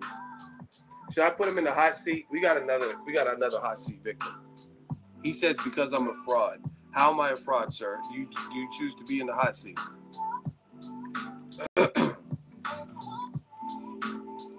All right, we got a hot seat victim. I was about to get off, but I could give out another coffin.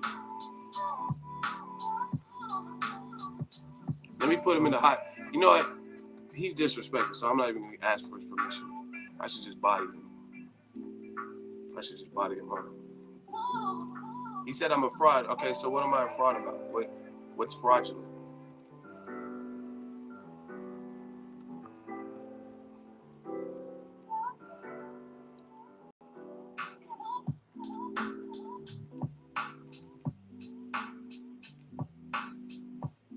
Where is he at?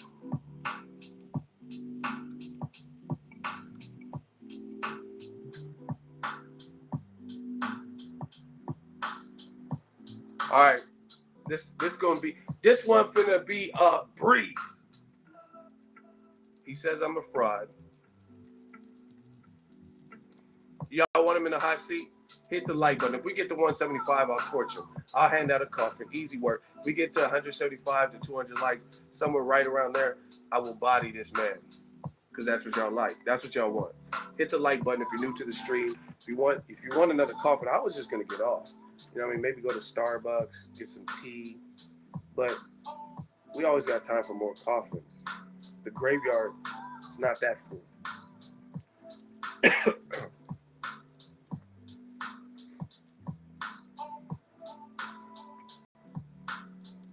He said I'm a fraud.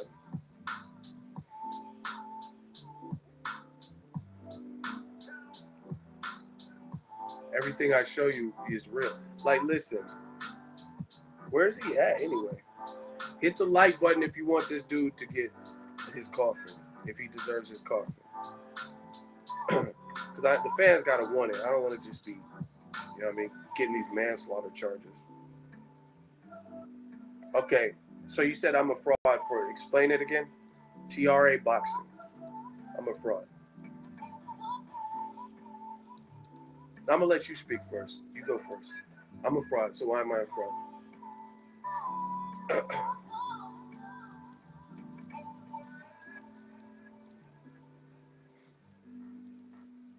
We're waiting. No, you speak. You called me a name, so explain to the people who are watching why I'm a fraud. Since you know, you know so much. You went from 40,000 to 1 million to 12K to 2 million to 80,000 in a few hours. So you're a fraud. So how do you know I did all that according to you? I'm just waiting. So how do you know my numbers went to all of those things? No. I asked you a question, so all you do is respond. So you said I went from, where is it? You said I jumped around all these numbers, right?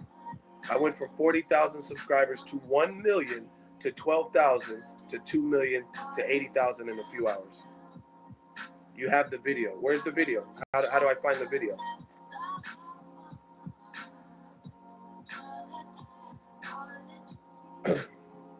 How do I find the video? How do I find the video? See, now you're taking forever. How do I find the video? I'll post the link. Hold on. Well, we're holding on.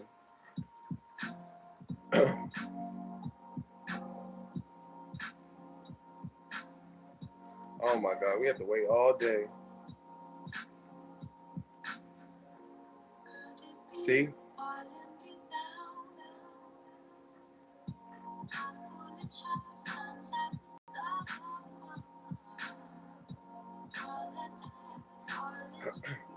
Why is it taking so long? Do you guys see? We got to put them on the timer because you called me a fraud, so you sound convinced. You knew for sure I was a fraud. And now when it comes to presenting the evidence, why do you let these fools get to you? Jorge, I'm not letting anyone get to me. This is entertainment. You have to understand the business that I am. You see people donating super chats, add them up in your head. That's money on top of getting paid from videos. This is not getting to me. This is my job. I'm actually working. So I'm getting paid. Whether people are leaving positive comments, disagreeing, hate, I get paid. This is just me on the clock. This is me clocked in. So anyway, where's this this video link? So I'm a fraud. First of all, listen, because I heard somebody else say some stuff about subscribers. First of all, for a period of time, till I got to close to 100, on YouTube, you could turn your subscriber count off. Hold on. Oh, so you block links and act like I'm lying, huh? How am I sending links to? I didn't block anything. I was just talking to Jorge. What are you talking about? You see? You guys see this? You guys see what I'm talking about? Anyway, so I heard someone sent me a video or something. They said I was buying subs. Listen, YouTube has community guidelines. True or false? True or false? Yes. If you break rules, especially if you're gaming the system to get paid, then your account will get deleted. And I've seen a lot of people's account recently get deleted for breaking YouTube community guidelines. My account is in great standings, right? But once again, I told you this is the era of new media, baby. You can't just say this shit. You got to do something, right? Boxingego, partner verified, copyright status. Oh, we in the green. We ain't got. You have 0 strikes. We don't have no copyright strikes. We not putting anybody else's material up that we're not authorized to use. Community guideline status. Oh, we in the green. You have zero community guidelines. Everything is enabled. They'll start disabling certain things, right? They'll disable shit if you have strikes or if you start fucking up. We in the green. Also, all green lights. That means go. So that's one thing. Your parents should have drowned you at birth. That's funny. That's funny. So once again, YouTube has guidelines. So if I was doing something, trust me, they're not going to be paying me. Second of all, how am I getting to all these fights? You guys let me know. I have no sponsors. I have no sponsors. How am I getting to all these fights? You got to be doing something, right? I'm not teamed up with any partner.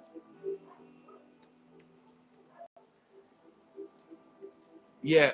Okay, so Manfredo Morales, you are a fucking idiot. You said food stamps. How do you get a plane ticket with food stamps? You can't even buy hot food with food stamps, but I can get a plane ticket?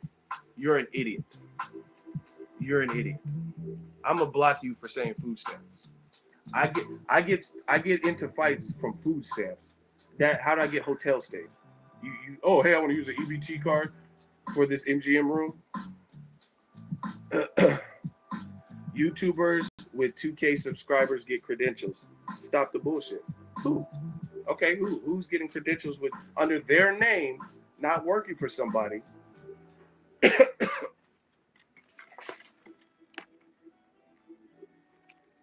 Look, Mayweather McGregor. Who's getting it under their name? Boxingego.com. I'll wait. You let me know that.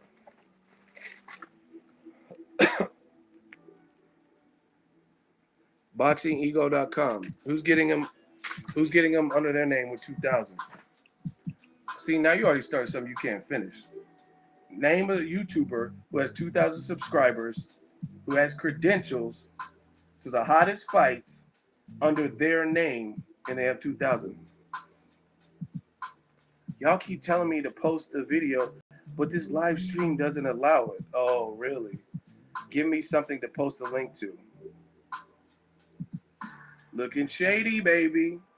Name a YouTuber who has 2,000 subscribers that is getting credentialed to fight under their brand. I just showed you mine. I got more. We can do this. We're not done. We're not done. I'll make it rain, y'all. Those are credentials under my shit. So you let me know what YouTuber got credentials with 2,000 subscribers. Come on. Come with it. Broner Garcia. Triple G Jacobs. Berto Porter. I'm just buying time. Triple G Jacobs weigh in. We still waiting. Ward Kovalev. Santa Cruz Frampton. Oh yeah, food stamps? Okay. We got that on food stamps. Okay. You guys let me know, man. Oh, we're not done. Broner Granados. I mean, we could do this all day. So I'll post it. No, fuck the link. Answer the first question. Answer the first question. Who you said 2,000? You said you could get credentials with two. I'm young credentials. You said you could have 2,000 subs on YouTube and get credentials. So who has that? Name a channel.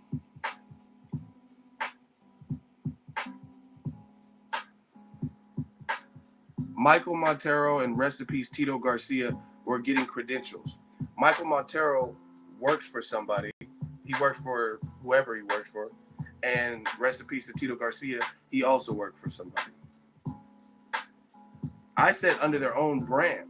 Who do I work for? Name an article where you said you seen other than my website where it says I don't how do I know who they work for? I don't know he tells you on his videos. He tells you on his videos he worked for. I don't know who he works for because I don't work for him. And I don't work for him. I don't know him like that. I never said you work for anyone. You look at suspect. No, but you said you could get in with 2,000. I said name somebody, name a YouTube channel with 2,000 subscribers that does not apply for credentials for somebody else's brand and gets credentials. And you name 2 people who work for other organizations or did work for other organizations and apply under those organizations. I'm not applying under Ring TV. Tito Garcia worked for somebody. He worked for another. He wrote or did something, and you guys can check his old videos. What do y'all think? You keep asking me for who. I don't know who he works for because I've heard him talk about it, but I don't know. I don't remember other people. Why is it my responsibility to know what company he works for when it doesn't involve me? You're just taking an L. You're like, for who? For who? I don't know who it. I don't remember who it was because that doesn't pertain to my life. It doesn't pertain to my life. But I knew Tito. He lived out in the Bay. I seen him at it was Ward versus Smith. Yo, shut up, ego. You always bragging. And you always blocked. Boom. That's easy. You easy work. You don't even get a chance to debate. So you still in the hot seat. So who's working for, who has 2,000 subscribers? You still haven't done a good job. Who has 2,000 subscribers that's not working for somebody else? That's getting into fights, credentialed to fights. We're still waiting. Somebody put him on the timer, man. He's wasting everybody's time. And initially, this was about me getting subscribers, right? Or this is me. You didn't tell me because both of those people work for somebody. Both of those people work for somebody. And again, see, now you're trying to change it to something else. I don't know certain people personally, so I'm not really gonna go. I don't know who they work for because I don't know them. You know what I'm saying? So you look at shaky by bringing other people into the mix. Oh, tell me who they write for. I've seen on Boxing News 24. If you go, there's some articles and it says Michael Montero. So he's working for other organizations. He worked for Steve Kim shit. Boom. Again, Tito Garcia, I don't know who he worked for because it's not my life. I don't care. It doesn't pertain to me who he worked for. Now, back to the whole subscriber. Getting to the fights, getting paid on YouTube, travel expenses. How is that officiated since you know so much? How does that work out? If it's all fake, you just said the numbers jump. And if you notice something, I'm going to show you guys something. I told you this was easy work. Y'all should just let me go to Starbucks. But we getting paid. It's cool.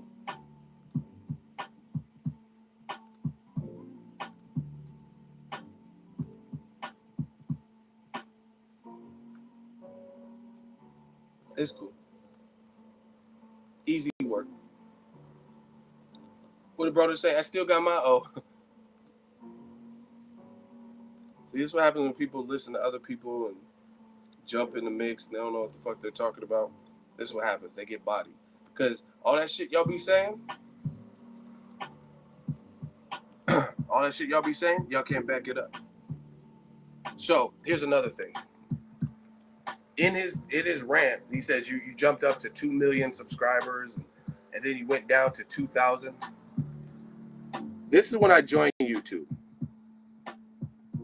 June 21st, 2011. Now, I wasn't initially doing boxing videos. I was doing more video edits because I was a video editor, right?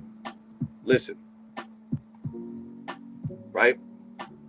2011 is when I opened this account. So you are out your rabbit ass mind if you think I've been on this platform since 2011 and at any point in recent memory had 2,000 subscribers. When there's people who just open up their account and within a year, because it's easier to get subscribers now, can get to like 8,000, 9,000, 10,000.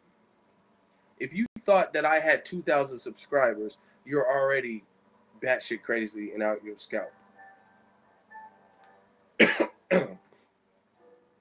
You're sinking, boy. Now, to finally put the nail in the coffin and fully give him his coffin, I just want y'all to show. And this is what happens. When you see people who are actually moving and doing something, you'll notice a similarity. The similarity is people who are making noise actually at the events, ground zero. They don't worry about what other people are doing when they're way beneath where they're at, because they just look into the future, right? But if you're a bottom dweller, if you're a parasite like this dude, TRA Boxing, you'll notice something. Yeah, we pulled you up. You about to get blocked because the fans are gonna vote, and we about to finish putting you in your casket. TRA Boxing, I'm on your page, and you have 0 subscribers. So yeah, I'm sure that's why you're worried about how many subscribers I have, because you're worried about what I'm doing.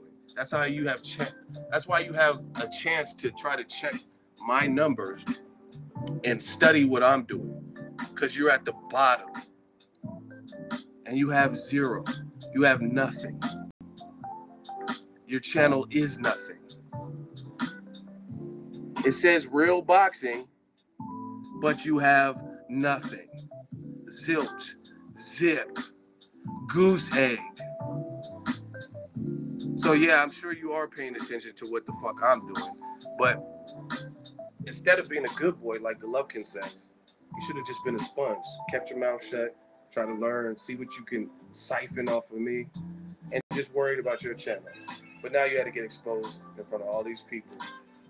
Probably don't know shit about boxing, and you probably won't grow because you're too worried about another man's pocket. And that's it. That's why you got your coffin. I gave you free publicity. Let's see if this changes. Maybe you'll get a couple subscribers from this. I don't know. But like I said, whether I had 2,000 subscribers, even though I've been up since 2011, or 1 million or 2 million, whatever you said I had, it's still greater than this, which is 0. So you can't comment on what the fuck I have when you have less than that. And if you really think, like I said, if you guys think I'm getting to all these fights with 2,000 subscribers or 1 million or whatever, who cares? But at the end of the day, you have 0. So I'm going to turn it over to the fans and they can vote. Who did a better job of proving their point? If you think TRA Boxing got an L, put your fucking L's up. Put your L's to the sky. I don't have a channel, bro. Then why are you worried about another channel? Why do you have 0 subscribers? Damn, you're getting L after L. L after L. The L's are coming in. Damn. Body. Toe tagging.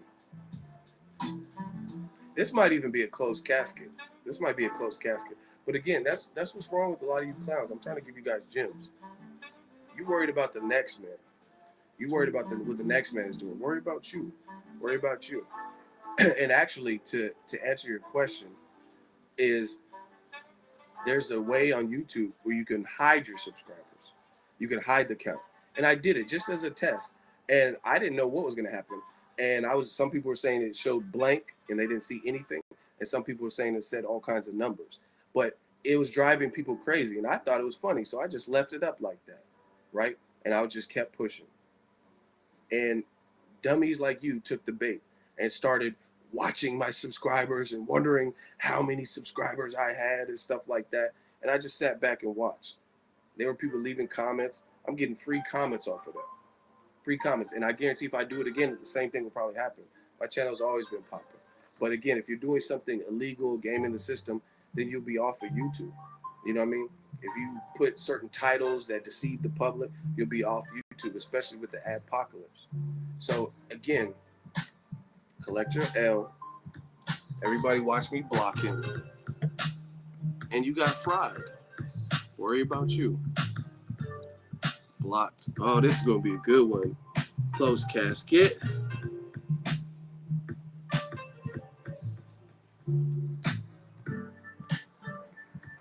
No, I saw a video from someone else to which I have a link. Well, that's what you get for worried about. Is there somebody else? Do they have as many subscribers as me? Are they at the fights with me?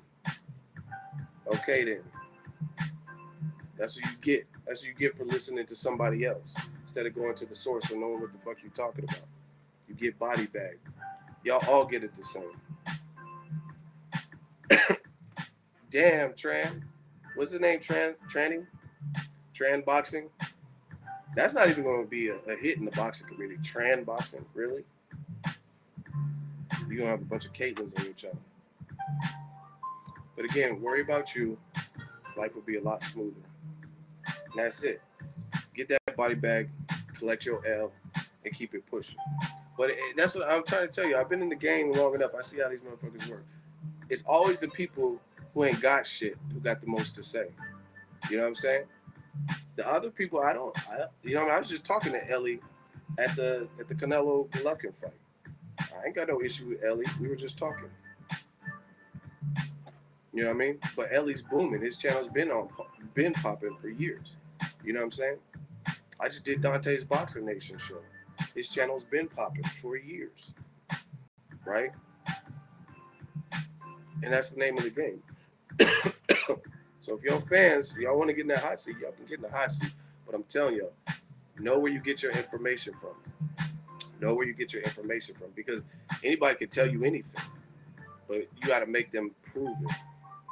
Make them prove it. And like I said, if you guys think I'm cheating on YouTube, yet my account's in good standings, and I have the viewership and the numbers and the connections to back up everything I'm doing, that's it. And it's funny, I critique Golovkin's performance. Y'all say it's hate. Tell me what that is. That's hate. You're clearly hating. People studying how many subscribers I have. You know, I'm gonna show you. I'm gonna do it again. And we're gonna be in the same boat. This is funny. We'll do it live on live stream. Cause that's how gangster this shit is, man. Hold on. I'm gonna do the same shit.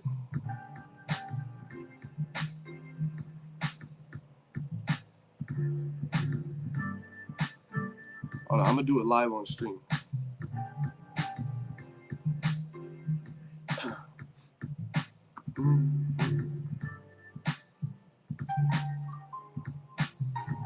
Like I said, keep your mind on your riches.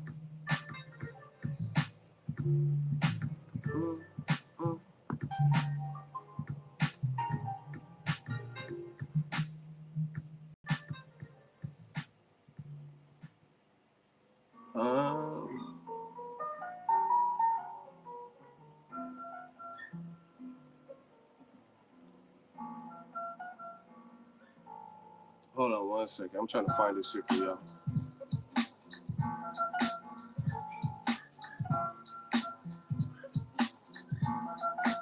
No, I'm not explaining myself. I'm just doing it for entertainment because it's fun and it's easy work. And I knew it was going to be some easy work. Yes. So that's the show. I'm going to hide my subscriber count again. I'm going to hide it again so people can go crazy. That's how we do. We run the game. Boxingego, handing out caskets, talking this good boxing. But look for that. I'm going to hide it again and watch these motherfuckers, these haters, they go crazy. I'll figure out. I'll turn it on and turn it off. That's how we do. Make their minds go crazy. Boxingego, the future. Thank you guys for tuning in. The gang. We working. Yeah, but in closing, like you guys seen the title, Kovalev, he's looking shaky. But we will see. Peace out, y'all.